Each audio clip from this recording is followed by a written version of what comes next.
Hey guys, চলে এসেছি আজকে আমরা শ্যুট করতে। আমরা রিলস এখানে শ্যুট করবো। এই জায়গাটা দেখতে পাচ্ছ কত সুন্দর জায়গা একটি।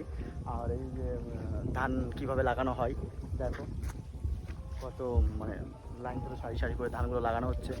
তো আমরা এগিয়ে যাচ্ছি। আজকে আমাদের শ্যুটে রয়েছে কে, এই এই যে চন্দনা একটা, আর ওই কালু বাবা, ওই যে তিনজন এসেছি আমরা। তো চলো কীভাবে রিল শ্যুট করি আমরা তোমাদেরকে দেখাবো। আর একজন আছে এই পালাচ্ছে। তো দেখো চারিদিকে চারিদিকে ইটের মানে ইট ভাটা এখানে। আর এই ইট ভাটায় আমরা মানে বেশিরভাগ এখানেই আসি শ্যুট করতে আমরা। দেখো, তো দেখাচ্ছি জায়গাটা খুব সুন্দর জায়গা।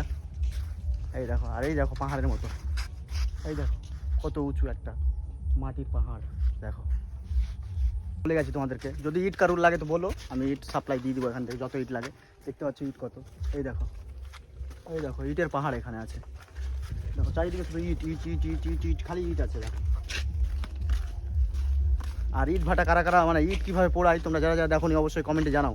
কারা কারা দেখো নি তাদেরকে দেখাবো, কিন্তু নেক্সট ভিডিও কিন্তু হবে ইট মানে ইট কীভাবে পোড়ানো হয়।